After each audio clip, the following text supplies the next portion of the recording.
வணக்கம். ஏன் என்ற கேள்வி விவாத நிகழ்ச்சிக்கு நேர்கள் அனைவரையுமே வரவேற்கிறோம். தமிழ்நாட்டினுடைய அமைச்சரவை இன்று 3வது முறையாக விரிவாக்கம் செய்யப்பட்டிருக்கிறது.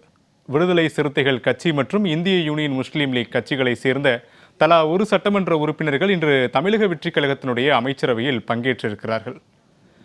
விசிக மற்றும் IUML உள்ளிட்ட இரு கட்சிகளும் தமிழ்நாடு அமைச்சரவையில் பங்கேற்பதற்கு முன்பே திமுக, விசிக மற்றும் IUML உள்ளிட்ட கட்சிகள் மீதான விமர்சனத்தை கடுமையாக முன்வைக்க தொடங்கிவிட்டார்கள். இறுதியாக தமிழ்நாட்டினுடைய முன்னாள் முதலமைச்சரும் திமுகவினுடைய தலைவருமான மு.க. ஸ்டாலின் 2 அமைச்சர்களுக்கும் தன்னுடைய வாழ்த்துக்களை தெரிவித்து முற்றுப்புள்ளி வைத்துவிட்டார்.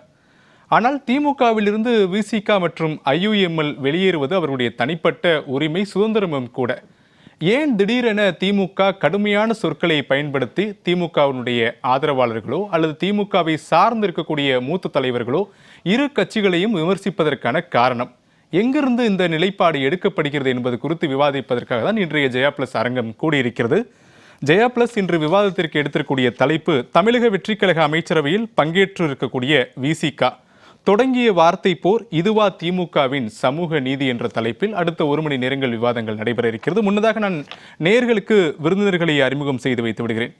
பத்திரிகையாளர் திரு சிவா பரமேஸ்வரன் மற்றும் விடுதலை சிறுத்தைகள் கட்சியிடம் திரு பாவலன், உங்கள் இருவரின் நிகழ்ச்சிக்கு வரவேற்கிறேன். இவர்களோடு பத்திரிகையாளர் திரு இதயா மற்றும் அரசியல் விமர்சகர் திரு ராஜா கம்பீரன் அப்பாஸ், உங்கள் இருவரின் நிகழ்ச்சிக்கு வரவேற்கிறேன்.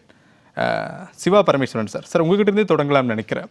எந்த ஒரு முடிவையுமே தொடங்குவதற்கு சுதந்திரம் இருக்கு அந்த இரு அரசியல் கட்சிகளுக்குமே. ஆனால் எங்கேருந்து திமுக இப்படியான ஒரு புள்ளியை நகர்த்துறாங்க? ஒரு அரசியல் கட்சி தன்னுடைய கூட்டணியிலிருந்து வெளியேறும் போது அவர்களை இல்லாமல் நாம் என்ன செய்ய முடியும் அப்படின்னு யோசிக்க வேண்டிய இடத்துல இருக்கக்கூடிய திமுக அவர்கள் மீது ஒரு கடுமையான விமர்சனத்தை முன்வைத்து தொடங்குகிறார்கள். ஒரு கட்டத்தில் இந்த விமர்சனம் தேவையற்றது அப்படின்னு உணரக்கூடிய ஸ்டாலின் அதற்கு ஒரு முற்றுப்புள்ளியும் வைக்கிறார். என்ன சொல்ல வராங்க விசிகாவோ அல்லது திமுகவோ இந்த விவகாரத்தில்? இல்லை, அவங்களுக்கு தங்களுக்கு ஆட்சி போனதில் இருக்கக்கூடிய வருத்தத்தை விட இவ்வளவு காலம் கூடவே இருந்தவர்கள் எதிரணிக்கு சென்று விட்டார்கள் என்கின்ற அந்த ஒரு கோபத்தை அவர்களால் இன்னும் ஜீரணித்துக் கொள்ள முடியவில்லை. கட்சி அனைவரும் கட்சி தொடங்குவது ஆட்சிக்கு வர வேண்டும் என்பதற்காக தானே. யாராக இருந்தாலும் சரி, இடதுசாரிகளாக இருக்கலாம், பாரதிய ஜனதா கட்சியாக இருக்கலாம், காங்கிரஸ், கம்யூனிஸ்ட், விடுதலை சிறுத்தைகள், யாராக இருந்தாலும் ஒரு கட்சி தொடங்குவதனுடைய நோக்கமே தங்களுடைய கொள்கை ரீதியான சில முன்னெடுப்புகளை செய்து அதன் மூலம் ஆட்சி அதிகாரத்துக்கு வர வேண்டும் என்பதுதான். ஆட்சி அதிகாரத்திற்கு வர வேண்டும் என்று விடுதலை சிறுத்தைகள் ஆசைப்படுவதில் எந்த விதமான தவறும் கிடையாது. அவர்களும் அரசியல் களத்தில் கிட்டத்தட்ட 20 ஆண்டுகளுக்கு மேலாக இருக்கின்றார்கள். அப்போ என்ன கேள்வி எழுது அப்படின்னா, இவ்வளவு நாள் தங்களுடன் கூட இருந்தார்கள் அப்படின்னா மேலும் அவர்களுக்கு நீங்க எந்த அளவுக்கு மரியாதை செய்திருந்தீர்கள் என்பதை எல்லா கட்சிக்காரர்கள் அவர்கள் உட்பட சிந்தித்து பார்ப்பார்கள் இல்லையா? உழைப்பதற்கு நாங்கள் வேண்டும், ஆனால் பங்கு என்று வரும்போது எங்களிடம் எதுவும் கேட்கக்கூடாது என்று சொல்லும்போது அது யாராக இருந்தாலும் அவர்கள் மன உறுத்தலை ஏற்படுத்தத்தானே செய்யும். அது இடதுசாரிகளாக இருக்கலாம். ஏன்னா திமுக மிக தெளிவாக சொல்லிவிட்டார்கள், கூட்டணி உண்டு, ஆட்சி அதிகாரத்தில் பங்கு இல்லை என்று சொல்லும்பொழுது அவர்களும் அது யாராக இருந்தாலும் சரி, விடுதலை சிறுத்தைகளாக இருக்கலாம், இடதுசாரிகளாக இருக்கலாம், காங்கிரஸாக இருக்கலாம், யார் வேண்டுமானால் அவர்களுக்கும் கட்சியை வளர்க்க வேண்டும், கட்சி வளர வேண்டும். கட்சி வளர வேண்டும் என்றால் ஆட்சியில் ஒரு பங்கு இருக்க வேண்டும். ஆட்சியில் ஒரு பங்கு இருந்தால் அதற்கான வளங்கள் கிடைக்கும். வளங்கள் இருந்தால் கட்சி வளரும். கட்சி இருந்தால் தாங்களும் பதவிக்கு வரணும். இதுதான் அந்த ஒரு சைக்கிள் ஆஃப் தாட். அதை விட்டுட்டு ஆனா இன்னைக்கு காலையில அந்த கட்சியினுடைய திமுகவினுடைய மிக மூத்த உறுப்பினரும் துணை பொதுச் செயலாளரும் இருக்கக்கூடிய ராசா அவர்கள் அந்த போட்ட பதிவு எந்த வகையிலும் அதை ஏற்றுக்கொள்ள முடியாது. ரொம்ப கருத்துக்கள் மிக மோசமான கருத்துக்கள், பயன்படுத்திய வார்த்தைகள் மிகவும் ஆபாசகரமானவை. அதுக்கு ஒரே வார்த்தையில் நாங்கள் மிகவும் வருந்துகிறோம், விடுதலை சிறுத்தைகளோட நிலைப்பாடு எங்களுக்கு வேதனை அளிக்கிறது, இது அவர்கள் முடிவு அப்படின்னு சொல்லி ஒரு மாதிரி கௌரவமா இருந்திருக்கு. அதை அவர் எடுத்துக்காட்டிய உதாரணம் மிக தவறான உதாரணம். ஆக்சுவலா அந்த பாடல் அல்லது அந்த செய்யுள் எங்க வருது? நன்னூல்ல வருது. நன்னூல்ல அதை முழுமையாக போய் வாசித்தாரா, அதற்கான விளக்கத்தை அவர் படித்தாரா, அல்லது எழுதி கொடுத்ததை அவர் அப்படியே போட்டாராங்கிறது தெரியல. அதெல்லாத்தையும் விட திருமணம் ஒருவருடன் செய்து கொள்வது, குடும்பம் நடத்துவது இன்னொருத்தருடன் அப்படின்னு சொல்லும் பொழுது இது விடுதலை சிறுத்தைகளை மிக மிக சிறுமைப்படுத்துவது போல் இருக்கிறது. அது ரொம்ப ரொம்ப தவறானது. அதை சாயங்காலம் திமுகவினுடைய தலைவர் அல்லது மதிய நேரத்தில் அதை கண்டிக்கிறேனுங்கிற வார்த்தையை கூட பயன்படுத்தாம கட்சி உறுப்பினர்கள், தொண்டர்கள் இதை தவிர்த்து கொள்ள வேண்டும். ஆட்சியில் இருப்பது, மற்ற கட்சிக்கு செல்வது, கூட்டணிக்கு செல்வதில் அந்தந்த கட்சியினுடைய விருப்பம் என்கிற மேலோட்டமாக சொல்லி இருக்கிறாரே ஒழிய வெளிப்படையாக எங்கள் கட்சியினுடைய துணை பொதுச் செயலாளர்கள் கூறியது மிகவும் தவறு. இவ்வளவு காலம் நேரடியாக கண்டிக்கல. தவறு நாங்கள் மிகவும் வன்மையாக கண்டிக்கிறோம் என்று அவர் சொல்லி இருந்தாரே என்றால் அந்த கட்சியும் தலைவர் மீதான ஒரு மரியாதை கூடியிருக்கும். ஆனால் இது என்னன்னா, ஏன் அவர்கள் ஆட்சியில் சென்று விட்டார்கள் என்பது நீங்கள் ஏன் கவலைப்படுகிறீர்கள்? அவர்கள் மிக தெளிவாக தாவைக்காவிலிருந்து ஆதரவு கேட்டார்கள், கட்சி கூறி முடிவெடுக்கும் என்று சொன்னார்கள். இது எல்லாம் திமுகவுக்கு தெரியாதது கிடையாது. ஒரு கட்டத்தில் திருமாவளவன் தோழர் அவர்கள் சொல்லிட்டே இருக்கார், நாங்கள் திமுக தலைமையுடன் பேசினோம், நீங்கள் ஆட்சியில் பங்கு பெறுவதால் எங்களுக்கு ஆட்சேபனை இல்லை. அப்ப இது என்ன வரப்போகிறது, அடுத்து என்னங்கிறது இன்றைக்கு நேரத்துக்கு 10 மணிக்கு முடிவு செய்து 11 மணிக்கு அரசியல் போய் இணையல். இது கிட்டத்தட்ட தொடர்ந்து பேச்சுவார்த்தை நடைபெற்று வருகிறது. அப்பொழுது அந்த ஆட்சியில் மற்றவர்கள் சென்று அமர்வதை இவர்கள் இன்னும் தாங்கிக் கொள்ளவில்லை. அந்த இடத்துல ஒரு கேள்வி எழுது. இப்போ திமுக தொடக்கத்தில் இருந்தோ அல்லது தேர்தலுக்கு முன்பாகவோ, தேர்தல் முடிந்ததற்கு பிறகு நாங்க ஆட்சியில பங்கு கொடுக்கிறோம் எந்த இடத்துலையும் சொல்லப்படவில்லை. அப்போ திமுகவோட ஸ்டாண்டு விசிகாவுக்கு முன்பே தெரியும். தேர்தலுக்கு முன்பே தாவேக்காவுக்கு செல்லாத விசிகா ஏன் தேர்தலுக்கு பிறகு தாவேக்கா வெற்றி பெற்ற உடனே திமுகவில் இருந்து பிரிந்து அந்த ஆதரவை கொடுக்கணும்ன்றதா ஒரு கேள்வி. இது விசிகாவுக்கு தெரிந்த ஒரு நிலைப்பாடு தானே? இல்ல, 2 விஷயம் இருக்கு. இல்ல, முதல் என்ன அப்படின்னா, திமுக ஒரு நாளும் ஆட்சியில் பங்கு இல்லைங்கிறது இன்னைக்கு ஒன்றும் புதுசு ஒன்றும் கிடையாது. அதனால அது ஒன்றும் அவங்க நிலைப்பாட்டதை திருப்பி சொல்லிட்டு வராங்களே ஒழிய, ஒரு நாளும் அவங்க 96ல் இருந்த போது கூட மைனாரிட்டி கவர்மெண்ட், 2006 மைனாரிட்டி கவர்மெண்ட் சொல்லிட்டு இருந்தாங்களே ஒழிய, அப்போ கூட அவங்க ஆட்சியில் இடம் கொடுக்கல. அது விசிகாக்கு நல்லாவே தெரியும். 2வது காரணம், ஏன் தேர்தலுக்கு முன்னாலேயே போனோம் என்றால், எந்த பெரிய கட்சிகள் எல்லாருமே அந்த தேர்தல் கணிப்புகள், தேர்தலுக்கு முந்தைய கணிப்புகள், தேர்தலுக்கு பின்னான கணிப்பீடுகள் செய்தவர்கள் அனைவருமே தாவேகா பெரிய கட்சியாக உருவெடுத்து மக்களுடைய பெரும்பான்மையான ஏகோபித்த ஆதரவுடன் ஆட்சிக்கு வரும் என்று யாரும் எதிர்பார்க்கவில்லை, நினைக்கவில்லை. அப்ப என்ன நினைச்சிருக்கலாம்னா, விடுதலை சிறுத்தைகள் உட்பட இது எங்க மீண்டும் இருக்கக்கூடிய அறிகுறிகள், சமிகைகள் பிரகாரம் திமுக தான் ஆட்சிக்கு வரும். அப்படி ஆட்சிக்கு வந்தால் இந்த கூட்டணியிலே நீடிப்பது நலம் என்கின்ற ஒரு எண்ணப்போக்காக இருந்திருக்கலாமே ஒழிய, இவர்கள் யாரும் எதிர்பார்க்கவில்லை. அப்படி எதிர்பார்த்திருந்தால் திருமாவளவனா ஒரு கட்சியிலே வேறு மாதிரி முடிவு எடுத்துறாங்க. இந்த முடிவு, இந்த தேர்தல் முடிவே எதிர்பாராததை எதிர்பாருங்கள் அப்படித்தான் இருந்ததே ஒழிய, இந்த விஷயத்தில் போய் விடுதலை சிறுத்தைகளை குற்றம் சொல்வதோ அல்லது அவர்கள் மீது குறையை காணுவதோ நியாயமாக இருக்கும். திமுகவுடைய கோபம் நியாயமானதானே? தேர்தலுக்கு முன்பு எங்களோடு கூட்டணி வைத்துக் கொண்டு எங்களிடம் இருந்தா 2 இடங்களை நீங்க வெற்றி பெற்றிருக்கீங்க. விசிகாவுடைய வாக்குகளை தாண்டி திமுகவுடைய வாக்குகளும் அவருடைய வெற்றியில பிரதிபலிக்கிறது. ஆனா தேர்தலுக்கு பிறகு எங்களுடைய தோல்வி உறுதி செய்யப்பட்ட பிறகு நீங்க எப்படி போய் தாவேக்காவை கொடுப்பீங்க? இது முன்பே உங்களுடைய ஒரு முடிவாக நியாயமான கோபம் தானே? திமுக இதே கேள்வி, விடுதலை சிறுத்தைகள் தரப்பு இதே கேள்வி கேட்கலாம்ல. கூட்டணி என்று வரும்பொழுது கூட்டணியில் இருக்கக்கூடிய அனைத்து கட்சிகளும் ஒருவர் மற்றவருடைய தேர்தலுக்கு உதவுவது, பிரச்சாரம் செய்வது, இவர்களுடைய வாக்குகள் அவர்களுக்கு ஓட்டு டிரான்ஸ்பர்னு சொல்வோம் இல்லையா, டிஎம்கே ஓட்டு காங்கிரஸுக்கு போது, காங்கிரஸ் ஓட்டு டிஎம்கே வரும், இதெல்லாம் இயற்கையாக நடக்கக்கூடியதுதான். தேர்தலுக்கு முன்னால் என்ன அதிகாரப்பூர்வமான இந்த பவர் ஆஃப் அட்டார்னி எழுத்து மூலமான உத்தரவா, தேர்தலில் வெற்றி பெற்றாலும் இல்லை என்றாலும் நீங்கள் இறுதி வரை எங்களோட இருக்க வேண்டும், அப்படி பார்த்தா அடிமை சாசனம் எழுதி கொடுத்த மாதிரி தான். விடுதலை சிறுத்தைகள் என்பது தனியான ஒரு தனி கொள்கையை கொண்ட ஒரு அரசியல் கட்சி. அவர்கள் ஒரு கூட்டணியில் இருந்தார்கள். கூட்டணிக்கு பிறகு அரசியல் களத்தில் மாறுதல் ஏற்பட்டது, ஆட்சியில் பங்கு பெறுவதற்கான வாய்ப்பு ஏற்பட்டது. மறுபக்கம் ஆட்சியில் பங்கு இல்லை என்று தெளிவாக சொல்லிவிட்டார்கள். ஒரு வாய்ப்பு வரும்போது அதை பயன்படுத்திக் கொள்ளலாமே அப்படிங்கிற முடிவை விடுதலை சிறுத்தைகள் எடுத்ததில் என்ன பெருசா தவறு காண முடியாது. சரி, திரு ராஜகம்பீரன் சார், சரி, இப்போ ஒரு தனி கட்சி அவருடைய தனிப்பட்ட ஒரு நலனுக்காக அப்படியே எடுத்துக்கலாமே, அவர்களும் இத்தனை ஆண்டுகளாக அமைச்சரவையில் பங்கேற்கவில்லை, அவர்களுடைய கொள்கையும் கூட ஆட்சியிலும் அதிகாரத்திலும் பங்கு, தங்களுடைய கொள்கையை நிலைநிறுத்துவதற்காக தாவேக்காவோடு ஆதரவு செல்கிறார்கள், அமைச்சரவையும் வழங்கப்படுகிறது, அது தாவேக்காவுடைய விருப்பம்னு சொல்லி திருமாவளவன் அவர்கள் கூட உறுதி செய்கிறார். அதற்கு பிறகும் திமுக ஏன் விசிகாவை இவ்வளவு ஒரு கடுமையான வார்த்தைகளால விமர்சனம் செய்கிறார்கள்? சில இடங்களில் கண்டிப்பு கூட நடக்கப்படுது. இதெல்லாம் ஏன், என்ன காரணம்? திமுக விரக்தியோட உச்சத்துக்கு போயிட்டாங்களா? ஒரு பக்கம் தோல்வி, மற்றொரு பக்கம் இருக்கக்கூடிய கூட்டணிகளும் வெளியேறுகிறார்கள் அப்படின்ற ஒரு விரக்தியின் உச்சமா பார்க்கலாமா? தமிழ்நாட்டினுடைய அரசியலிலே திமுக இப்பொழுது தனிமைப்படுத்தப்பட்டிருக்கிறது. ஏன்னா திமுகவிற்கென்று இருக்கக்கூடிய தனித்த வாக்கு வங்கி என்பது 24% என்றால் ஏறத்தாழ ஒரு 10% மேலானவர்கள் வெளியேறி இருக்கிறார்கள். அது காங்கிரஸாக இருக்கலாம், கம்யூனிஸ்ட் கட்சிகளாக இருக்கலாம், இந்திய யூனியன் முஸ்லீம் லீக்காக இருக்கலாம். ஏன்னா இஸ்லாமியர்களை பொறுத்தவரையில் 5 வேளை தொழுகை பண்ணுறதுக்கு அடுத்தபடியாக திமுகவை ஆதரிப்பது என்று சொல்வார்கள். அந்த அளவிற்கு பற்று கொண்டவர்கள் உதயசூரியனுக்கு தான் வாக்களிப்பார்கள். இப்போ நீங்கள் தாவேகாவிலே நிறுத்தப்பட்ட இஸ்லாமிய வேட்பாளர்கள் ஏறத்தாழ முஸ்தபா தவிர பல பேர் தோற்று போயிருக்காங்க. பர்வேஸுங்கிற ஒரு அமைச்சராக இருக்காரு. ஒரு சிலரை தவிர பெரும்பாலான பேர் தோற்று போயிருக்காங்க. புதுக்கோட்டையில் KM ஷரீஃப்ங்கிறவர் மிக குறைந்த வித்தியாசத்தில் தோற்று. அதே மாதிரி பல பேர் தோற்றுருக்காங்க. ஜலீலுங்கிறவர் அவர் போய் வந்து கடையநல்லூரில் போய் தோற்றுருக்காரு. என்ன காரணம்னா இஸ்லாமியர்கள் வாக்கு வங்கி மட்டும் இங்கே வரல. அப்போ அந்த அளவிற்கு திராவிட முன்னேற்ற கழகத்தின் மீது ஒரு நீண்ட கால பற்று கொண்டவர்கள்.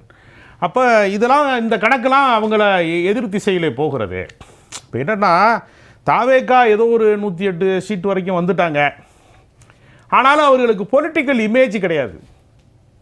அந்த தலைவரை ஒரு திரைப்பட நடிகர், உச்சபட்சமான ஒரு நடிகர், ஏதோ சின்ன பசங்க இன்ஸ்டாகிராமில் வந்து தூண்டிவிட்டு, குழந்தைகளெல்லாம் தூண்டிவிட்டு அப்பாக்கள் எல்லாம் ஓட்டு போட வச்சு, ஏதோ ஒரு மேஜிக் நடந்துருச்சு, சுனாமி வந்துருச்சு, பொலிட்டிக்கல் சுனாமி நடந்துருச்சு ஒன்று அப்படின்னு நினச்சிக்கிட்டு இருக்கும்போது இடதுசாரிகள் ஆதரிப்பதன் மூலமாக, காங்கிரஸ் கட்சி ஆதரிப்பதன் மூலமாக அவங்களுக்கு அந்த பொலிட்டிக்கல் இமேஜ் கிடைக்குது.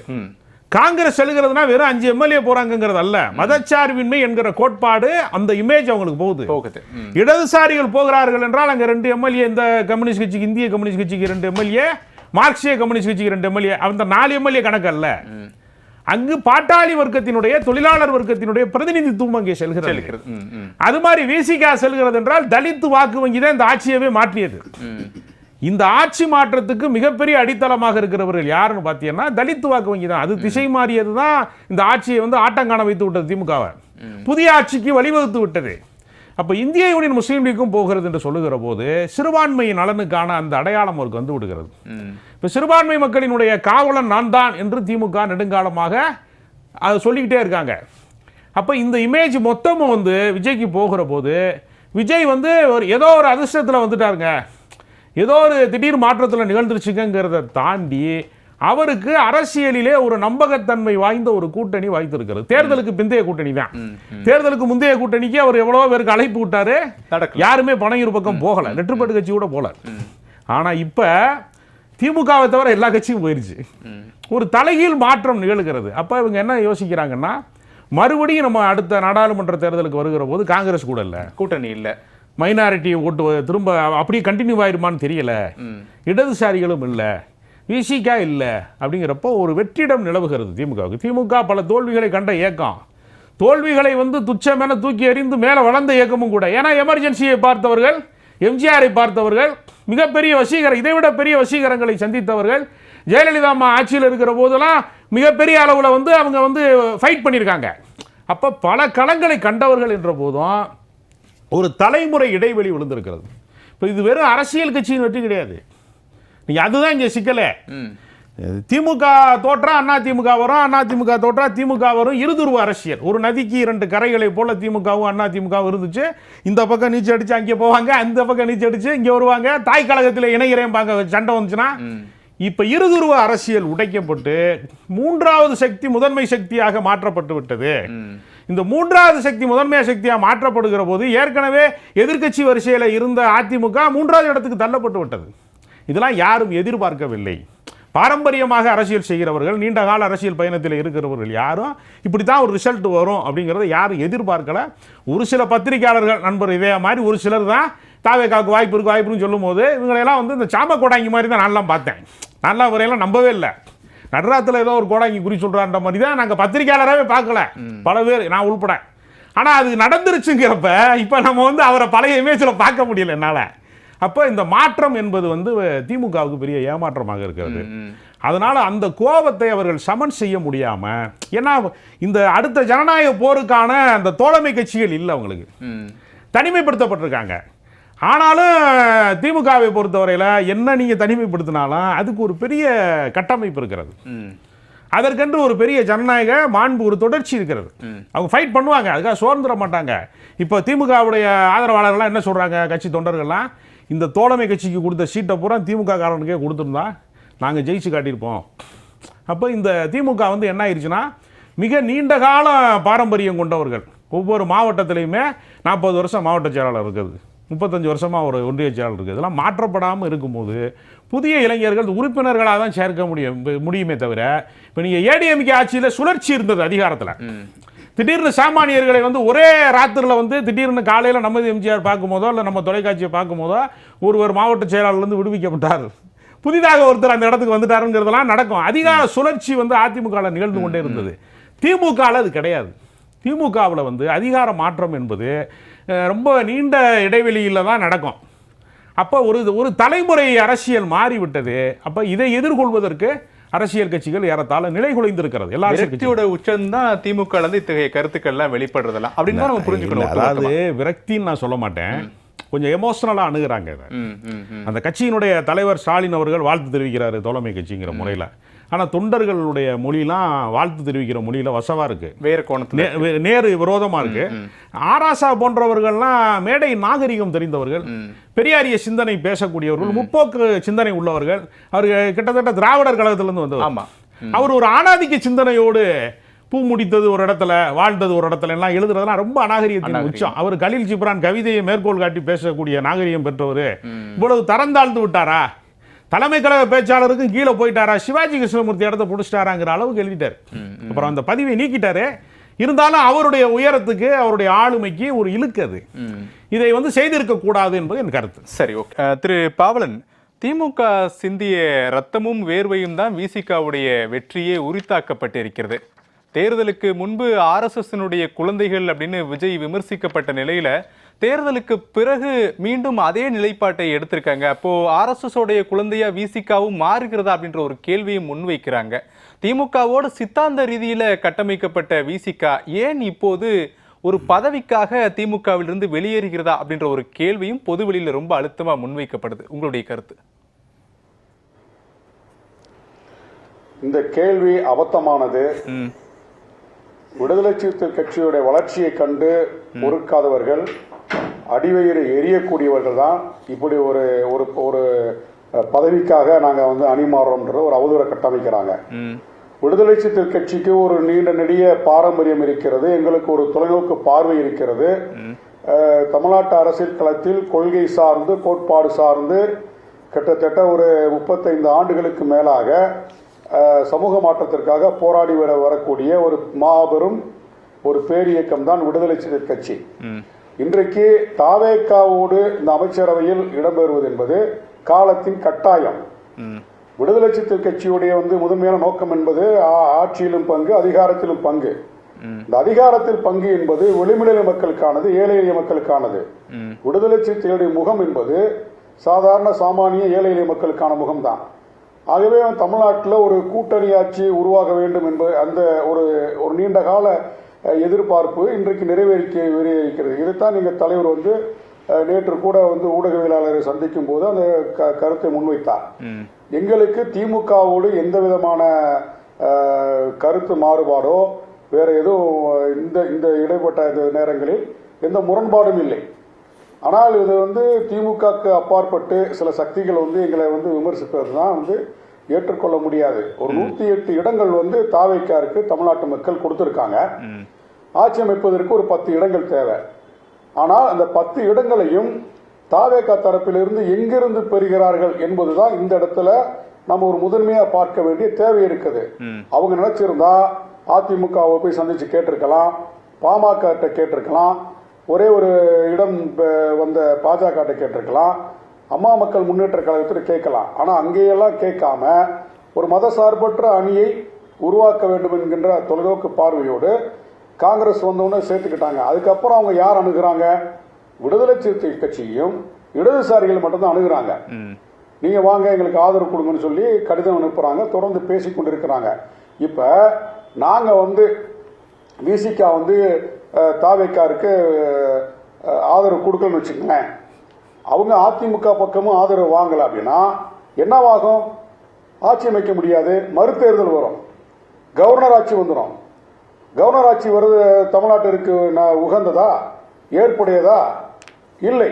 அப்ப ஒரு குடியரசு ஆட்சியின் மூலமாக இங்க ஒரு ஆளுநர் ஆட்சி உருவாவதை தடுத்து இருக்கிறோம். விடுதலை சிறுத்தைகளும் இடதுசாரிகளும் இணைந்து தடுத்து இருக்கிறோம்.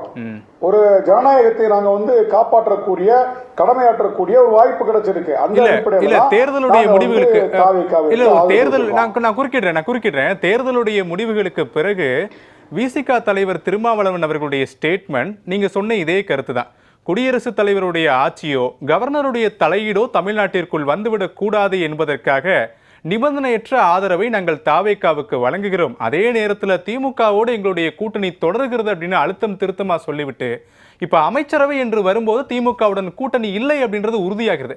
அப்போ அந்த இடத்துல உங்களுடைய நிலைப்பாடு என்ன எடுத்திருப்பீங்க, ஏன் எடுக்கல அப்படின்றதான் கேள்வியா இருக்குது. இப்ப நாங்க தேர்தலில் திமுகவோடு சேர்ந்துதான் தேர்தலை நாங்க சந்திச்சோம். ஆமா, திமுக தான் எங்களுக்கு 8 இடங்களை கொடுத்தது. கடந்த 4 தேர்தலும் திமுகவோடு சேர்ந்துதான் நாங்க பயணிக்கிறோம். தாவேக்காவோடு சேர்ந்து 2026 தேர்தலில் நாங்க போட்டியிடல. ஆனால் தேர்தலுக்கு பிறகு இந்த ஆட்சி அமைவதற்கு ஆதரவு கேட்டாங்க, கொடுத்துட்டோம்.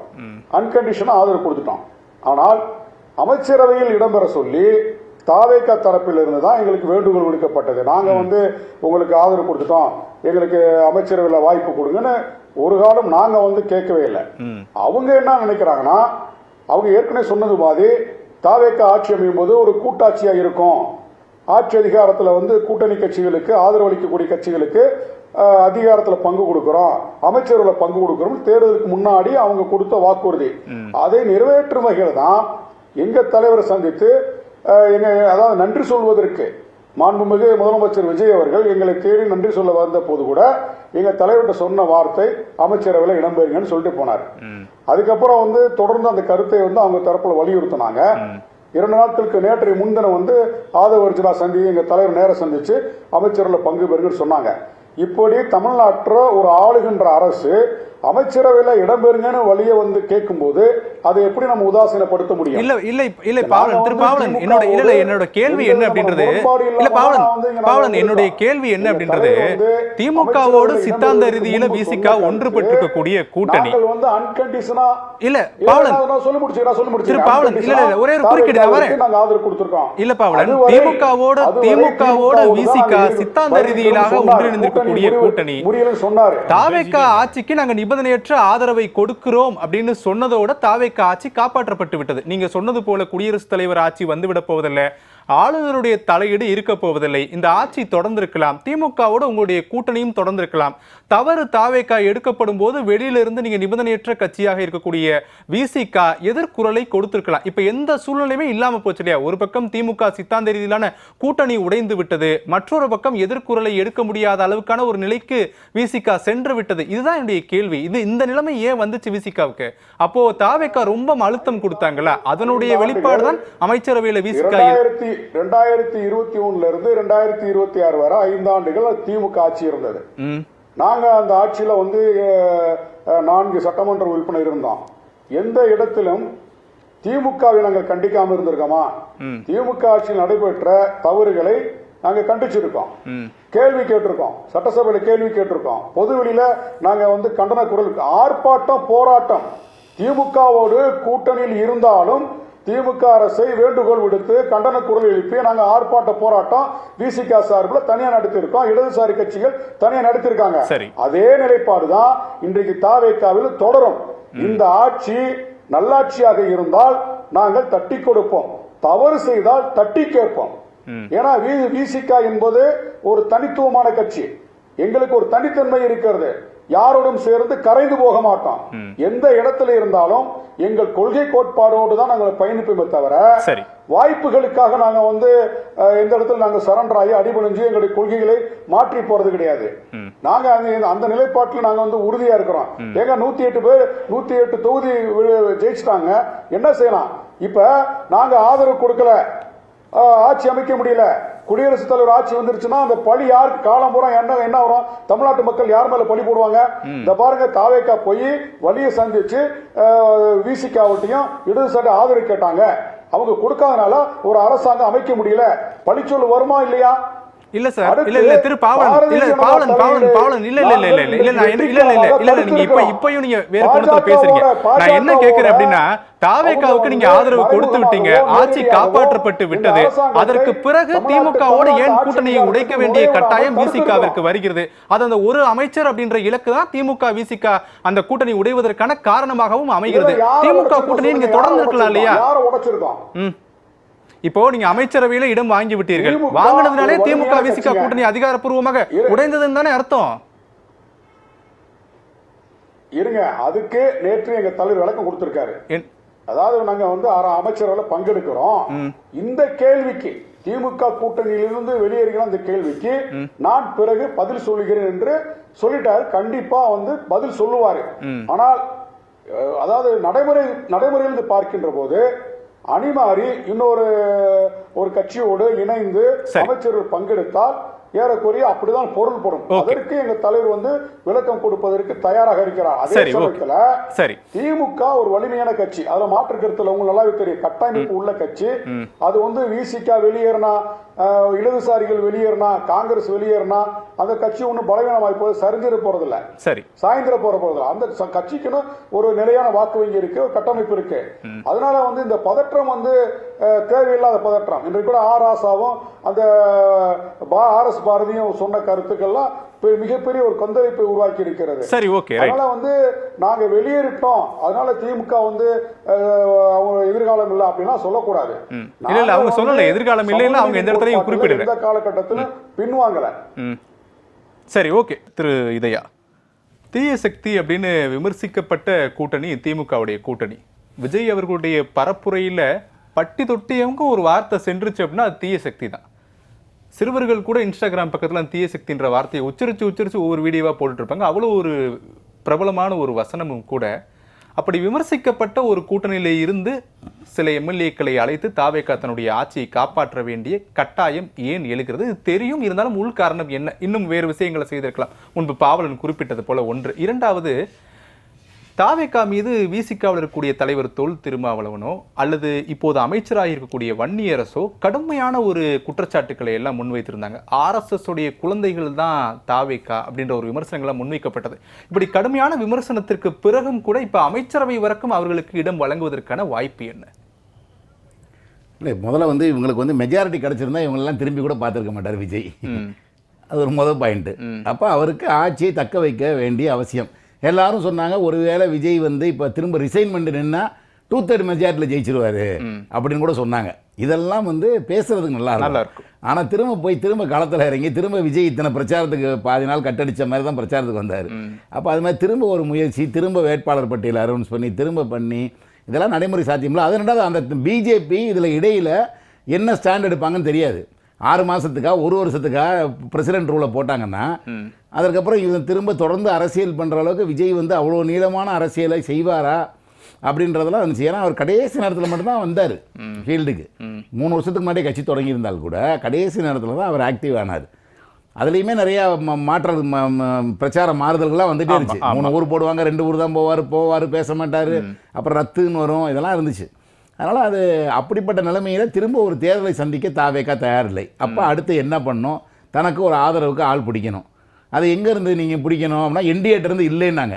ஆனால் அடுத்த நாளே அமமுக ஒருத்தரை தூக்குனாங்க. அவர் என்டிஏல தான் இருந்தார். அவர் எடுத்தாங்க, கையெழுத்து வாங்கணும்னு வீடியோ வெளியிட்டாங்க அவங்களே. ஸோ அப்போ அவங்க எதுக்கும் ஆட்சிக்கு வரணும்னா அடுத்த கட்டமாக எல்லாத்துக்கும் அவங்க தயாராகிட்டாங்க.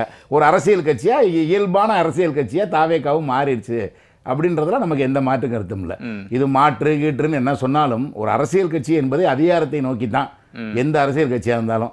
அப்படி இருக்கும்போது அப்புறம் வந்து அதில் வந்து நம்ம வந்து துறவரம் போகிறதுக்கு வந்து அரசியல் கிடையாது. அரசியல் அதிகாரத்தை நோக்கி, அதை நோக்கி தான் பயணப்படும்.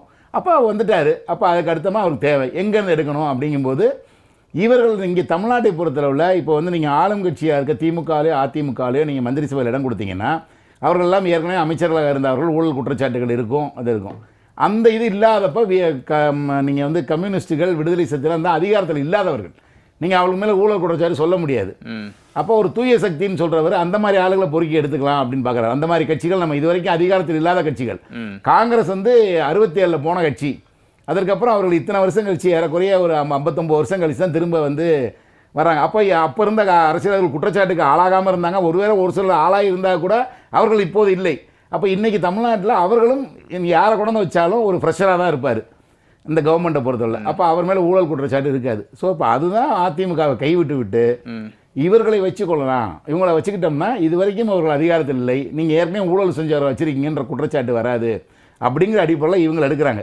இவர்கள் வந்து வெளியே இருந்து என்னைக்கு ஆதரவுன்னு சொன்னார்களோ அன்னைக்கே நான் பல டிபேட்டில் பேசியிருக்கேன். இவர்கள் கொஞ்சம் கொஞ்சமாக சந்திரமுகியாக மாறுவார்கள் அப்படின்னு. ஏன்னா அது யதார்த்தம். அரசியல் வந்து அதிகாரத்தை நோக்கி நம்ம சொல்லிட்டோம். அப்படிங்கும்போது அது திமுக தர தயாராக இல்லை, தாவேக்கா தர்றேன்னு சொல்லிச்சு. ஆனால் அன்னைக்கு வர்றதுக்கு இவங்க ரெடி இல்லை. ஏன்னா அன்னைக்கு விஜயினுடைய வெற்றி எந்த அளவுக்கு இருக்கும் அப்படின்றத யாரும் அனுமானிக்க முடியல. இவரோட போய் அரசியல் வாழ்க்கையே நம்ம நாசமாக போயிருமா, இல்லை பயங்கரமான ஒரு இந்த மாதிரி ஒரு போலரைசேஷன் நடந்து திடீர்னு வந்து ஒரு சுனாமி மாதிரி இப்படி ஜெயிப்பாரான்றது யாருக்கும் தெரியாது. காங்கிரஸே அதுக்கு தயாராக இல்லை. இப்போ காங்கிரஸ் வந்து இப்போ ராகுல் காந்தி ஒரு ஸ்டாண்ட் எடுத்தும் கூட நீங்கள் சோனியா காந்தி, கார்கே, சிதம்பரம் எல்லாரும் சரியாக வராது அப்படின்னு சொல்லி மாற்றி முடிவெடுக்க வேண்டியது. ஏன்னா அவர் ஒரு நடிகரை நம்பி போக முடியாது அப்படின்னு தான் எல்லாரும் நினைச்சாங்க. இது வந்து வெறும் கவர்ச்சியாக இருக்கும், இது ஓட்டா மாறாது, இது வெறும் கூட்டமாக இருக்கும், ரசிகர் கூட்டமாக இருக்கும், வாக்கா மாறாது, இந்த மாதிரியான கணிப்புகள் தான் இருந்துகிட்டே இருந்துச்சு. நான் பலமுறை வந்து இவர் கூட வாங்குவார், 27 வாங்குவார், 30 வாங்குவார்னு சொல்லும் போதெல்லாம் நான் பலமுறை பல விமர்சனங்களுக்கு ஆளாயிருக்கேன். அதனால் அந்த மாதிரி யாருமே நம்பாத போது போக தயாரில்லை. ஆனால் இப்போ ப்ரூவ் பண்ணிட்டாரு. அப்போ இனிமேல் என்ன ஆகுது, திமுக 2ஆம் இடத்துக்கு போயிடுச்சு, என்டிஏ 3ஆம் இடத்துக்கு போயிடுச்சு. அப்போ இவர்களுக்கு என்ன அடுத்த சாய்ஸு? சரி, இப்போ திமுகவோட ஏற்கனவே விடுதலை சிறுத்தைகளும் வெளியே போய் அங்கே தாவேக்காவோட கூட்டணி வைக்கலாமான்னு காங்கிரஸ் மாதிரியே பரிசீலித்த கட்சி தான், அதில் ஒன்றும் மாற்றம் இல்லை. ஆனால் அது இல்லைன்னு வரும்போது அதுக்கப்புறம் இல்லைன்னு முடிவு பண்ணதுக்கப்புறம் அது விமர்சனங்கள் வைக்கிறாங்க விஜய் மேலே. அது ஆர்எஸ்எஸ் உடைய பிள்ளை அப்படின்லாம் விமர்சனம் வைக்கிற நடிகர் அப்படின்லாம் விமர்சனங்கள் வச்சாங்க. ஆனால் இன்னைக்கு அரசியலில் நீண்ட அதை சொல்கிறேன், நம்ம இப்போ 2016 திமுக ஆட்சிக்கு வரவிடாமல் தடுத்ததே இதே மக்கள் நல கூட்டணி அப்படின்ற விமர்சனம் வைக்கப்பட்டது. ஆமாம். அப்போ அதே இவங்க தான் இருந்தாங்க, கம்யூனிஸ்ட்டு, வைகோ, தேமுதிக, இதுதான் இருந்துச்சு. ஆனா தாவேக்காவுடைய அரசியல் நுழைவு தமிழ்நாட்டுக்குள்ள இருக்கும்போது எங்களுடைய பார்வை அடுத்த 5 ஆண்டுகள் அல்ல, 20 ஆண்டுகளுக்கான பார்வையோடு நாங்கள் அரசியலுக்குள்ள நுழைகிறோம் அப்படின்னு தாவேக்காவை சேர்ந்த முன்னணி நிர்வாகிகள் இப்ப அமைச்சரக்கூடிய பலர் சொன்னாங்க. ஆனா தீய சக்தி அப்படின்னு விமர்சிக்கப்பட்ட அரசியல் கட்சிகள்ல இருந்து சில எம்எல்ஏக்களை எடுத்து கூட்டணியை வைத்து காப்பாற்றப்படும் போது மீண்டும் அதே அரசியலை தாவேக்காவால முன்னெடுக்க முடியாது, அது பல விமர்சனங்களுக்கு உள்ளாக்கப்படும் அப்படின்றத யோசிக்கவில்லையா? இல்ல இப்போதைக்கு ஆட்சியை காப்பாற்றி கொண்டால் போதும் அப்படின்ற நிலைப்பாட்டை விஜய் ரொம்ப தெளிவா எடுத்துக்கல. நீங்க இது வந்து நீங்க தீய சக்தின்னு விமர்சனம் திமுகவை விமர்சனம் பண்ணாங்க, திமுகவோட ஆட்சியை விமர்சனம் பண்ணாங்க, பாதுகாப்பு இல்லை இதெல்லாம். அதுல வந்து திமுக விடுதலை சிறுத்தைகள் கம்யூனிஸ்ட் பங்களிப்பு இல்லை. அவங்களுடைய நேரடி பங்களிப்பு இல்லை. அவங்க ஒருவேளை நீங்க மாதிரி திமுக கூட்டணின்னு சொல்லப்பட்டது இல்லையா? இப்ப எப்படி அங்க தேசிய ஜனநாயக கூட்டணியை எப்படி மற்றும் பலர் திமுக தீய சக்தின்னு திரும்ப திரும்ப சொன்னாரு. திமுக கூட்டணிகள் எல்லாம் தீய சக்தின்னு சொல்லல.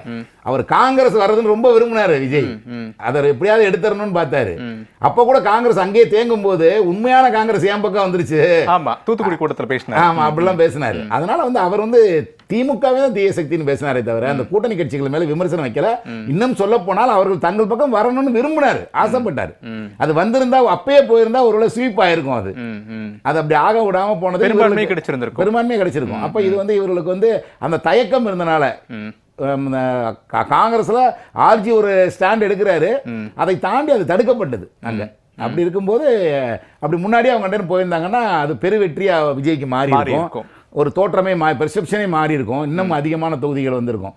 அப்போ அது இல்லாதப்ப ஒருத்தர் தன்னுடைய இவ்வளோ தூரம் நெருங்கி வந்துட்டார், 108க்கு வந்துட்டோம், 107 ஒன்று கழிச்சோம்னா 107க்கு வந்துட்டோம், இன்னும் ஒரு 10, இந்த 10க்காக திரும்ப ஒரு எலெக்ஷனா அப்படிங்கும்போது இந்த மாதிரி கூட்டணி கட்சிகளை சேர்த்துக்கிறதுல அவர் ஏற்கனவே சார் சொன்ன மாதிரி இவர்களுக்கு திமுக வாக்குப்பட்டு வந்திருந்தாலும் திமுக வெற்றி பெற்ற இடங்களில் இவர்களுக்கு வாக்கும் அவர்களுக்கு போயிருக்கு. ஆமாம். அப்போ அதை வந்து காமன் செட் பண்ண மாதிரி தான். நீங்கள் போட்ட பிறகு இது ஏன் ஓட்டு உங்களுக்கு, ஏன் ஓட்டெல்லாம் ஜெயிச்சிங்கன்னு விமர்சனம் வைப்பது வந்து அவர் நாகரிகம் அல்லாத. ஸ்டாலின் அவர்கள் மிக நாகரிகமாக இதை வந்து கடந்து போங்கன்னு சொல்லிட்டாரு. இந்த மாதிரி விமர்சனங்கள் வைக்காதீங்க அப்படின்னு சொல்லிட்டாரு. ஏன்னா இது அரசியலில் இப்படி தான் போகும். ஏன்னா திருமாவளவன் இதே திருமாவளவன் ஏற்கனவே ஜெயலலிதா கூட்டணியில் இருந்திருக்காரு. ஆமாம்.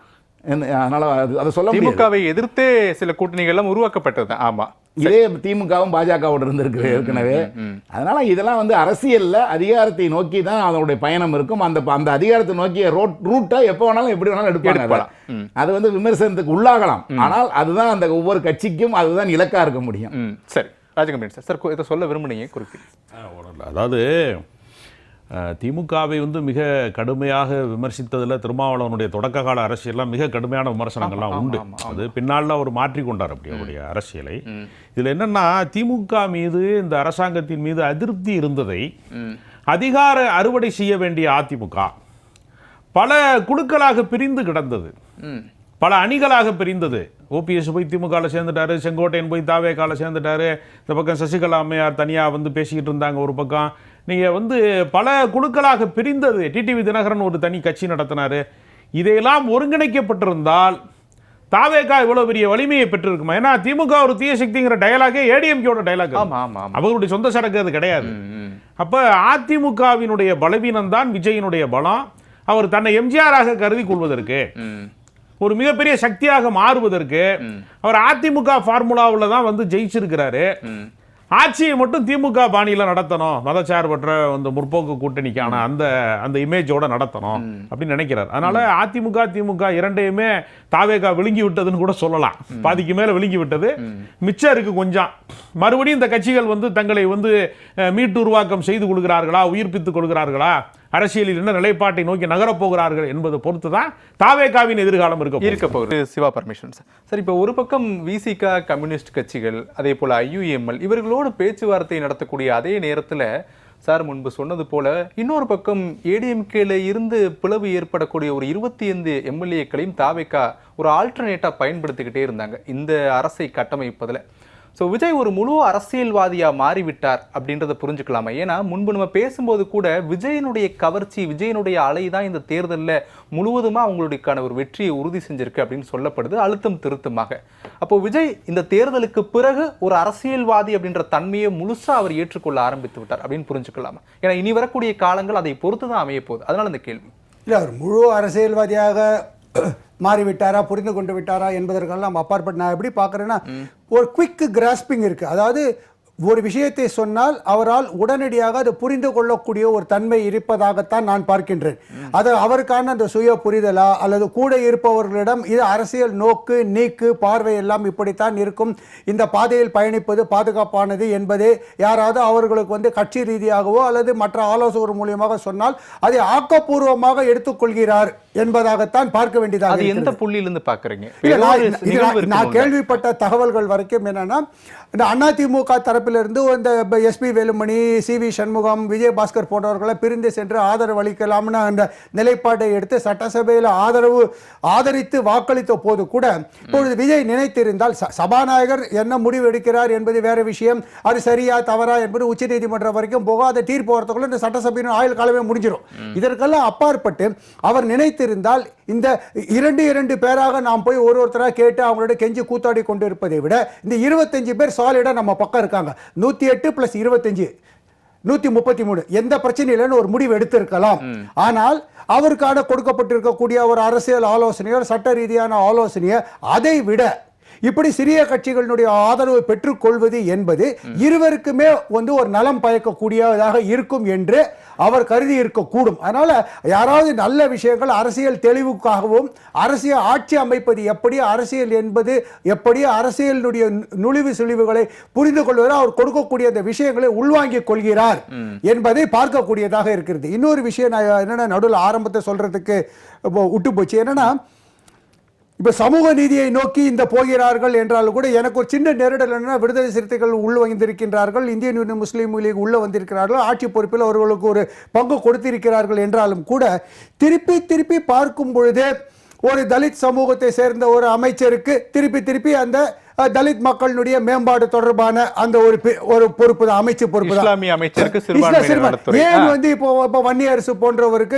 இப்போ வந்து திருமாவளவன், அதாவது தலித் சமூகத்தை பிரதிநிதித்துவப்படுத்துகின்ற விடுதலை சிறுத்தைகள் கட்சியில் அந்த சார்பில் அமைச்சரவையில் பங்கேற்று இருப்பவர்களுக்கு நல்ல ஒரு போக்குவரத்து துறை, நெடுஞ்சாலைத்துறை, பொதுப்பணித்துறை, கமர்ஷியல் டாக்ஸஸ், ரெவன்யூ போன்ற துறைகளை திருப்பி கொடுக்காம முன்ன திராவிட கட்சிகள் என்ன ஃபார்முலாவை ஃபாலோ பண்ணாங்களோ அதே ஃபார்முலா திருப்பி இஸ்லாமியர்கள் சமூகத்தில் வந்தாங்கன்னா ஒரு இளைஞர்கள் விளையாட்டுனால ரொம்ப போச்சுன்னா வக்ஃபு போர்டு, இந்த பக்கம் வந்தாங்கன்னா சிறுபான்மை நலத்துறை அல்லது வந்து ஆதி திராவிட நலத்துறை. இதற்கு அப்பாற்பட்டு ஏன் இந்த சமூக நீதி வந்து பறந்து விரிவடைய மாட்டேன் என்கிறது ஒரு முக்கியமான கேள்வி. இன்னொன்று என்னன்னா, ஏன் திரும்ப அந்த முடிவை வந்து அவர் இப்படி கூட புரிஞ்சுக்கலாம் இல்லையா? அந்த குறிப்பிட்ட சமூகத்தை சேர்ந்த நபர்களிடம் குறிப்பிட்ட துறையை ஒப்படைக்கும் போது துறைக்கான விரிவாக்கம் இன்னும் ரொம்ப பரந்த அளவுல இருக்கும். அப்படி இல்லையா? அந்த ஒரு ஐடியா கூட விஜய்க்கு கொடுக்கப்பட்டு அப்படி இல்லையா? அப்படி அப்படி பார்த்தா அப்ப வந்து ஃபைனான்ஸ் படிச்சவர் தான் ஃபைனான்ஸ் மினிஸ்டரா வரணும், அப்புறம் வந்து சயின்ஸ் படிச்சவர் தான் ஏஐ மினிஸ்டரா வரணும், இல்ல வந்து சொந்தமா 100 கம்பெனி வச்சு 100 பஸ் வச்சு ஓட்டுனவர் தான் டிரான்ஸ்போர்ட். இதெல்லாம் வந்து யதார்த்த ரீதியில் அடிப்படையில இந்த 2 எம்எல்ஏக்களுக்கு அமைச்சர் பதவி கொடுத்தவர்களுக்கு இலாக்கா ஒதுக்கப்பட்டதுல கூட சமூக நீதி இல்லை அப்படின்னு சொல்ல வரீங்களா? சமூக நீதி வந்து முழுமையான அளவு பின்பற்றப்படவில்லை என்பதை என்னுடைய ஒரு கருத்தாக இருக்கிறது. ஏன் வந்து இப்ப விடுதலை சிறுத்தைகளை சேர்ந்த இவர் திருமாவளவனுக்கு வந்து இவரு அந்த கட்சி வன்னியரசு வந்து ஒரு உயர்கல்வித்துறை அமைச்சர் பொறுப்போ இல்ல வந்து இன்னும் கொஞ்சம் நல்லதாக தங்களையும் வளப்படுத்தி கொண்டு கட்சியும் வளப்படுத்தக்கூடிய வாய்ப்பு இருக்கக்கூடிய பல மாநிலங்களில் பேசக்கூடியது, டெல்லி வரைக்கும் சென்று பேசக்கூடியது, ஏதாவது அந்த மாதிரி ஒரு இது இப்போ வந்து இப்போ கல்வித்துறை கொடுத்திருந்தாங்கன்னா டெல்லியோட தொடர்ந்து பேச வேண்டும். இப்போ வேற ஏதாவது ஊரக வளர்ச்சி துறை கொடுத்திருந்தா பஞ்சாயத்து ராஜ் மினிஸ்டர் அதையெல்லாம் ஏன் சைடு. இன்னொன்று மிக முக்கியமா நான் கவனிக்க வேண்டியது, நான் எப்படி கவனிக்கிறேன் அப்படின்னா, இன்னைக்கு காலையில பேராசிரியர் ஜவஹர்ல ஒரு ட்வீட் போட்டிருக்கார். உதயசூரியன் சின்னத்தில் போட்டியிட்டு மிகப்பெரிய தவறை செய்து விட்டோம், இனி காலங்கள்ல. அதனால இப்ப என்ன தெரியுதுன்னா, சிறுபான்மை மக்கள் குறிப்பாக இஸ்லாமிய பெருமக்களும் தலித் மக்களும் தங்களுக்கான அடையாளத்தை இழந்து விடுவோமோ, திமுகவுடன் உள்ளே இருந்து தாங்கள் அதற்குள்ளேயே கரைந்து விடுவோமோ அப்படிங்கறது திருமாவளவன் கொஞ்சம் ஷ்ரூடு பாலிட்டிஷியன் டக்குனு புரிந்து கொண்டு இனி திமுக கூட்டணியில் தங்கி இருந்தால் தலித் மக்கள் மற்றும் இஸ்லாமிய ஓட்டுகள் பெரும்பாலும் அந்த பக்கம் போயிடுச்சு, நம்மளுடைய இருப்பே கேள்விக்குறியாயிடும் அப்படிங்கறது ஒரு சிந்திச்சுதான் டக்குனு எஸ் ஆதரவு தெரிவிப்போம், ஆட்சியில் பங்கெடுப்போம் என்ற முடிவை எடுத்திருக்க கூடும் என்று நான் நினைக்கிறேன். சார் சுருக்கமா சொல்லுங்க சார். இல்ல, அவர் 25 எம்எல்ஏக்கள் ஆதரிச்சாலே போதுங்கிறாரு. அது கட்சித்தாவல் தடை சட்ட பிரச்சனை இருக்கிற சட்ட பிரச்சனை இருக்குங்கிறனாலதான் அவங்களே ரிவர்ஸ் எடுத்துட்டு மறுபடியும் போய் எடப்பாடி பழனிசாமி பார்த்துட்டு இருக்காங்க. அதனால இப்ப நீங்க கட்சித்தாவல் தடை சட்டத்துக்குள்ள 25 எம்எல்ஏக்களை மாட்டி விடுறதுக்கான ஆலோசனை சொல்றீங்களே எப்படின்னு எனக்கு தெரியல, அதுக்காக கேட்டேன். அப்படி இல்ல, அவங்க வந்து 2 பங்கு வந்தாதான் 32 பேர் வந்தாதான் கணக்கு வரும். 30 பேர் வருவாங்கன்னு சொன்னாங்க, ஆனா வரல, 25 பேர் தான் வந்தாங்க. சட்டசபையில் விஜய்க்கு கூட கொடுத்திருக்கலாம். முன்னாள் அமைச்சர் எஸ்பி வேலுமணி ரிவர்ஸ் கியரை போட்டுட்டு இல்லங்க நாங்க அப்படிலாம் இல்ல, பொதுச் செயலாளரை நாங்க மாத்த போறது இல்ல, நாங்க எல்லாம் கட்சியில தான் இருக்கோம்னு சொல்லிட்டாரு. சரி, ஓகே. திரு இதயா, முக்கியமான ஒரு கேள்வியை முன் வச்சிருக்காங்க. சிறுபான்மையினர் நலத்துறையோ அல்லது ஆதி திராவிடர் நலத்துறையோ ஏன் குறிப்பிட்ட அந்த சமூகத்தை சார்ந்த நபர்களுக்கு ஒதுக்கீடு செய்யப்படுகிறது? சமூக நீதியை ஆணித்தரமாக பேசக்கூடிய தாவேகா ஏன் இந்த இடத்துல சமூக நீதி நிலைநாட்டப்படவில்லை அப்படின்னு ஒரு கேள்வியை முன்வைத்திருக்காரு. நான் அப்படி பார்க்கல. ஏன்னா ஏன் காரணம்னா, இப்போ வந்து வன்னியரசு வந்து 8வது அமைச்சராக வந்திருக்காரு, பட்டியலின சமூகத்தை சேர்ந்த 8வது அமைச்சராக வந்திருக்காரு. 7 அமைச்சர்களுக்கு தாழ்த்தப்பட்ட நலத்துறை கொடுக்கல. ஏன்னா 7 நல்ல நல்ல சார் சொன்ன நல்ல நல்ல போஸ்ட்டுகள்லாம் கொடுத்துருக்காங்க, 7 பேருக்கும் கொடுத்துருக்காங்க. 8வது அவர் வந்திருக்காரு. 8வது வந்தவருக்கு நீங்கள் அதில் போய் நீங்கள் வேற அந்த பட்டியலின மக்கள் மேலே துவேஷமாக இருக்க ஒரு மந்திரி கொண்டு அதில் போட முடியுமா? அவர் அந்த சமூகத்தை வளர்த்துருவாரா? நீங்கள் அப்போ அவர்களோட இணக்கமாகவும் அவர்களுடைய கவலைப்படக்கூடியவராகவும் உண்மையிலே கவலைப்படக்கூடியவராகவும் ஒரு எந்த கட்சி இருக்கிறதோ அல்லது யார் ஒருத்தர் இருக்காரோ அந்த சமூகத்தை சேர்ந்தவரை போட்டால் தான் அவர் வந்து அதில் ஆர்வம் கட்டுவார். நீங்கள் ஒரு தீவிரமான ஒரு இந்துத்துவ கொள்கையில் வர சிறுபான்மைத்துறை அமைச்சராக போடுவீங்களா? நீங்கள் போட்டால் அவர் ஏதாவது ஒரு சலுகையை புது திட்டங்களை கொண்டு வருவாரா? இல்லை இருக்கிற சலுகையில் சிறுபான்மையினரை அனுபவிக்க அனுமதிப்பாரா? ஆனால் தமிழக வெற்றி கழக அமைச்சரவையில் ஒதுக்கப்பட்டிருக்கூடிய அத்தனை துறைகளுமே நீங்கள் குறிப்பிட்ட சமூகத்தை சேர்ந்தவர்களுக்கு மட்டுமே ஒதுக்கப்படலையா? மாறி மாறி அந்த அமைச்சரவை ஒதுக்கீடு சொல்றேன். விசிகாவுக்கும் ஐயுஎம்எலுக்கு மட்டும் இந்த முதல் முறையா அமைச்சரவையில் இடம்பெறக்கூடியவர்களுக்கு இன்னும் நல்ல துறைகள் ஏராளம் இருக்கு. சொல்ல போறது கூட நிதி அமைச்சகம் இருக்கு, உயர்கல்வித்துறை இருக்கு. அதுல ஏதாவது ஒன்று ஒதுக்கீடு செய்திருந்தால் சமூகத்திற்கான ஒரு பெருமையா கூட விஜய் அந்த இடத்துல ஸ்கோர் பண்ணிருக்கலாம். ஏன் அந்த இடத்த நழுவி விட்டாங்கன்ற இல்ல அதெல்லாம் சொல்றேன். அந்த சமூகத்தை சேர்ந்தவர்களுக்கு நல்ல நல்ல பதவிகளை நான் கொடுத்துறேன். அந்த சமூகத்துக்காகவே இயங்குகிற கட்சிகளை அந்த துறையை கொடுக்குறேன். அவர்களுக்காக பாடுபடட்டும். அவர் அதுதான் நோக்கமா வச்சிருக்காங்க. அதே சமூகத்தை சேர்ந்த எம்எல்ஏக்கள் தாவேகா எம்எல்ஏக்களும் இருக்காங்க இல்லையா? அவங்க சொல்றேன், அவங்களுக்குலாம் நல்ல பதவியை கொடுத்துட்டாருங்க. கேள்வி நம்ம அதுக்கு தான் பதிலே நான் சொல்றேன். இவர்கள் அதற்கென்றே உழைக்கிற கட்சி, அந்த சமூகத்துக்காக உழைக்கிற கட்சி. இவர்களெல்லாம் தாவேக்காக உழைக்கிறவங்க. இதே சார் நீங்க என்ன சொன்னீங்கன்னா, இப்போ குறிப்பிட்ட சமூகத்தை சார்ந்தவர்களுக்கு அந்த துறை ஒதுக்கப்படும் போது அவர்களுக்கான இன்னும் வளர்ச்சி இருக்கும்னு சொல்றீங்க. நான் என்ன கேட்கிறேன், இதே குறிப்பிட்ட சமூகத்தை சார்ந்த தாவேகா எம்எல்ஏக்களும் இருக்கிறாங்க, அவர்களுக்கும் இதே அமைச்சரவையில் வேறு பொறுப்புகள் வழங்கப்பட்டிருக்கிறது. அந்த குறிப்பிட்ட அமைச்சர்களுக்கு இந்த சிறுபான்மையினர் நலத்துறையோ இல்ல வேறு துறையோ ஒதுக்கீடு செய்துவிட்டு அவர்கள் வசம் இருக்கக்கூடிய போக்குவரத்து துறையோ வனத்துறையோ ஏன் விசிகாவுக்கோ ஐயுஎம்எலுக்கோ ஒதுக்கப்படக்கூடாது? அந்த ஒரு வாழைப்பழ கதை மாதிரி ஆயிடுச்சு. அதான் சார் நானும் சொல்றேன் திரும்பவும். சார் தாவேகா வந்து எல்லாருக்குமான கட்சி சார். விடுதலை சிறுத்தைகள் தலித்துகளுக்கான கட்சி சார். அவங்களுக்காக அந்த சமூகத்துக்காக உழைக்கக்கூடிய கட்சி. இவர்களை விட அவர்கள் ரொம்ப அந்த சமூகத்தை மட்டுமே கவலைப்படக்கூடிய கட்சி, அவர்களை மட்டுமே வளர்க்க துடிக்கிற கட்சி, அவர்களுக்கு மட்டுமே மாற்றத்தை உருவாக்க விரும்புகிற கட்சி. புரியுதா உங்களுக்கு? சிறுபான்மை முஸ்லீம் லீக் வந்து இஸ்லாமியர்களுக்காக உள்ள கட்சி. அவர்கள் சமூகத்தை வளர்க்கணும், அவர்களுக்கு அரசியல் பங்களிப்பு தரணும், அவர்களை சமூகத்தில் உருவாக்கணும், பெரிய அளவில் உருவாக்கணும்னு அப்படி துடிச்சுக்கிட்டு இருக்க கட்சி. அப்ப அவர்களுக்கு அதை கொடுக்க தானே பொருத்தமா இருக்கும். நாங்க வந்து எல்லாருக்கும் எல்லாம் சமம்னு சொல்லிட்டாரு, எல்லாருக்கும் எல்லாத்துக்கும் சொல்லிட்டாரு. ஆனால் அவர்கள் அப்படி இல்லை. அவர்கள் சமூகத்திற்கு மேல பிடிப்பு, ஒரு பிரியம், ஒரு ஈடுபாடு எல்லாமே அவங்களுக்கு இருக்கும். இவர்களுடைய தாவேக்கால இருக்க ஒரு தலித்தை எடுத்துட்டு போய் போடுறதை காட்டிலும் நீங்க விடுதலை சிறுத்தைகளே அங்க போட்டீங்கன்னா அந்த மக்களுக்கான தேவைகளை புரிந்து அறிந்து அதை நிறைவேற்றுக்கான முனைப்பு எல்லாமே இவங்களோட அவங்க கூட இருக்குமா இருக்காதா? அதை தான் நான் சொல்ல வர்றேன். ஒப்பீட்டளவுல தாவேகா எம்எல்ஏவை ஒப்பிடும்போது விசிகாவினுடைய எம்எல்ஏ சமூகத்துடைய முன்னேற்றம் தானே அவங்களுடைய நோக்கமாவே அந்த கட்சியே வச்சிருக்காங்க அவங்க. அப்ப அவங்களுக்கு கொடுக்கும் போதுதான் அவங்களுக்கு இன்னும் ஆழமான பார்வைகள்லாம் இருக்கும், அவங்களுடைய கோரிக்கைகள் நிறைய இருக்கும். இப்ப இவருக்கு வந்து அந்த எம்எல்ஏக்கு அது இருக்காது. ஆனா அவர்களுக்கு ஆண்டாண்டு காலமா 20 வருஷத்துக்கு மேல அவர்கள் வந்து அந்த அந்த இனத்துக்காகவே போராடி கொண்டிருக்கிறார்கள். அப்ப அவர்களுக்கு தேவைகள் என்னன்னு தெரியும், அவர்களுடைய கோரிக்கைகள் என்னன்னு அவங்களுக்கு புரியும். அதனால அவங்களுக்கு தொடர்ந்து அவர்களுக்கு போடுறது வந்து அது ஒரு பெரிய தப்பான விஷயம் கிடையாது. அதை நம்ம வந்து அவர்களுக்கு வந்து ஒரு இலக்காரமா கொடுத்துட்டாங்கன்ற மாதிரி நம்ம பார்க்க தேவையில்லை. அதை வந்து அவர்கள் சமூகத்துக்கு அவர்கள் நல்ல வேண்டிய உதவிகளை செய்து கொள்ளக்கூடிய ஒரு அரும் வாய்ப்பாக அதை பயன்படுத்திக்கிறதுல இவங்க கையில தான் இருக்கு. சரி, ஓகே. திரு பாவலன், இப்போ விசிகாவை மட்டுமே எடுத்துக்கொள்ளாமே, ஐயுஎம்எல் பேச வேண்டாம். விசிகாவுக்கு ஒதுக்கப்பட்ட துறை அப்படின்றது விசிகாவில் கேட்டு வாங்கப்பட்ட துறை தானே? ஏன்னா இதற்கு முன்பு ஒரு முக்கியமான கருத்தை திரு சிவா அவர்கள் தெரிவிச்சிருக்காங்க. ஏன் குறிப்பிட்ட ஒரு முதல் அமைச்சரவையில் ஈடுபட்டிருக்கூடிய விசிகாவுக்கு ஒரு குறிப்பிட்ட உங்க சமூகத்தை சார்ந்த துறை மட்டுமே ஒதுக்கீடு செய்யப்பட்டிருக்கிறது? இதுல எங்க இருக்கு சமூக நீதி அப்படின்ற ஒரு கேள்வி எழுப்பியிருக்கார். சுருக்கமா அதுக்கு முன்னாடி அவரு திரு இதே அவர்கள் பேசுகின்ற போது ஒரு கருத்தை சொன்னார். அதாவது தாவேகாவுடன் விசிகா கூட்டணி வைப்பதற்கு முயற்சி எடுத்ததாக ஒரு தவறான கருத்தை வந்து இங்க பதிவு பண்ணாரு. அது தவறான கருத்து. ஏனென்றால் திரு விஜய் அவர்கள் கட்சி தொடங்கிய போதே அவர் முதலில் அழைப்பு விடுத்தது விடுதலை சிறுத்தைகள் கட்சிக்கு தான், எங்க தலைவரை நோக்கி தான் அழைப்பு விடுத்தாரு. ஆட்சியிலும் பங்கு அதிகாரத்திலும் பங்கு தரோம் சொல்லி அண்ணன் திருமாவளவன் அவர்களே வாருங்கள் என்றது அழைப்பு விடுத்தாரு. நாங்க வந்து அப்போது கூட நாங்க வந்து அவருடைய அழைப்பை வந்து ஏற்றுக்கொள்ளவில்லை. எந்த இடத்துல தேர்தலுக்கு முன்பு தாவேகாவோடு கூட்டணி வைப்பதற்கு நாங்க முயற்சிக்கல அப்படின்றத நான் அழுத்தம் திருத்தமா பதிவு செய்ய நான் விரும்புகிறேன். அடுத்து நீங்க கேட்ட கேள்வி ஆதிதிராவிட நலத்துறை சம்பந்தமா கேட்டிருக்கீங்க. இந்த ஆதிதிராவிட நலத்துறை தான் இன்றைக்கு சமூக நீதித்துறையா வந்து மாற்றம் செய்யப்பட்டிருக்குது. இப்ப நிறைய துறைகள் இருக்கு. மற்ற துறைகள் பாத்தீங்கன்னா எல்லா சமூகத்துக்குமான ஒரு துறை. ஆதிதிராவிட நலத்துறை வந்து ஆதிதிராவிட மக்களுக்கான ஒரு துறை அப்படின்றத நமக்கு வந்து ஒரு உண்மை. ஆனால் இந்த ஆதிதிராவிடர் சமூகம் என்று அழைக்கக்கூடிய இந்த பட்டியல் சமூகத்திற்கு நிறைவேற்றக்கூடிய ஏராளமான திட்டங்கள் வந்து கடப்புல கிடக்கு. மாநில அரசு நிதி, ஒன்றிய அரசோட நிதி கோடிக்கணக்கில் வந்து இந்த துறைக்கு வந்து ஒதுக்கப்படுது. கல்வி, பொருளாதாரம், வேலைவாய்ப்பு, தொழில் முனைவோர் திட்டங்கள், இப்படி ஏராளமான திட்டங்களுக்கு வீடு கட்டி கொடுக்கிறது, இப்படி நிறைய திட்டங்கள் இருக்கு. எம்பவர் பண்றது, இந்த சமூகத்தை வந்து எம்பவர் பண்றதுக்காக நிறைய திட்டங்கள் இருக்கு. ஆனால் அதெல்லாம் வந்து முழுமையாவே வந்து இன்று வரை வந்து இந்த மக்களுக்காக ஒதுக்கப்படக்கூடிய நிதி முழுமையா போய் சேரல, அந்த திட்டங்கள் முழுமையா போய் சேரல அப்படின்ற மாதிரி ஒரு விமர்சனங்கள் இருக்கு.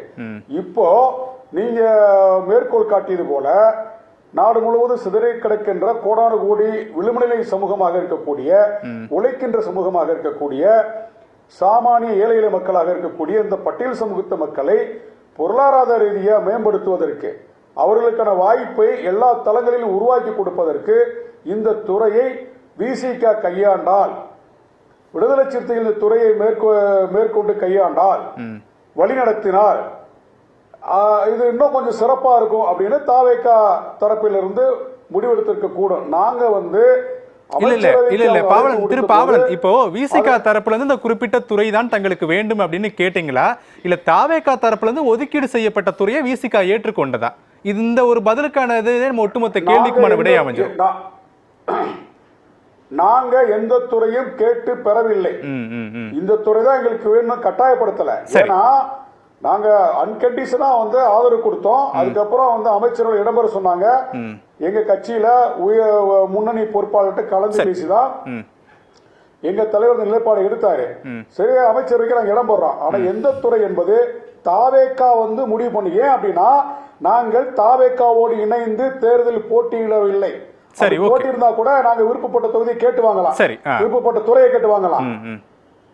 அப்ப நம்ம வந்து அவங்களா நீங்க வாங்க அமைச்சர்கள் பங்கெடுங்கன்னு சொல்லும் போது நாம அது கொடுங்க இது நெருக்கடி கொடுக்கிறது சரியில்லை. அவர்களாக வந்து இந்த துறை இந்த சமூக நீதித்துறை இவங்க கையில இருந்தா நல்லா இருக்கும்னு சொல்லி கொடுக்குறாங்க. சரி, ஓகே ஓகே திருப்பாவளவன், பூர்வமா ஏற்றுக்கொண்டோம். ஓகே திரு இதயா, அவருடைய கேள்வி தான் அப்படியே சுருக்கமா முடிச்சிருங்க. இப்போ தாவேக்கா தான் குறிப்பிட்ட இந்த துறையை கொடுத்துருக்காங்க. இப்போ நீங்க சொன்ன பதில இருந்தே நான் ஒரு கேள்வி எடுக்கிறேன். அப்போ தாவேக்கால இருக்கக்கூடிய எம்எல்ஏக்கள் இந்த குறிப்பிட்ட துறைக்கு எதுவும் செய்திட முடியாதுன்னு விஜய் இந்த இடத்துல நினைச்சிருக்க முடியாது.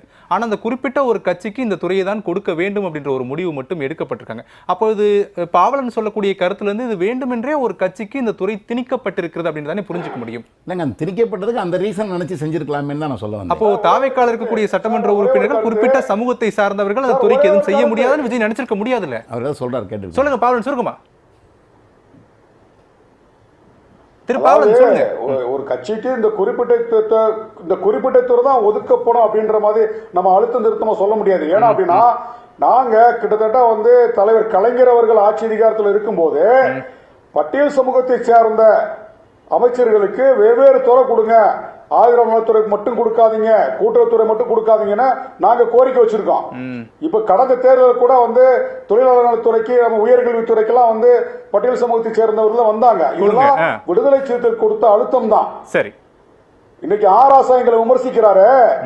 ஆராசா வந்து அதாவது வந்து தகவல் தொழில்நுட்பத்துறை அமைச்சராக வருவதற்கு விடுதலை சிறுத்தைகளை நாங்க பாராட்டி இருக்கோம், அந்த காலத்துல பாராட்டி இருக்கோம். ஓகே ரைட், இதை முடிச்சிருங்க. அதான் சொல்றேன். இப்போ நீங்க வந்து தாவேக்கா வந்து இப்போ தனியா ஆட்சி அமைச்சிருந்துச்சுன்னு வைங்க, அப்ப கண்டிப்பா நீங்க வந்து ஒரு பட்டியலினத்தை தான் அவர் போட்டிருப்பாரு தனியா ஆட்சி அமைச்சிருந்தா. ஏன்னா அவர் அதை கேர் எடுத்து பாத்துக்குவாருன்னு.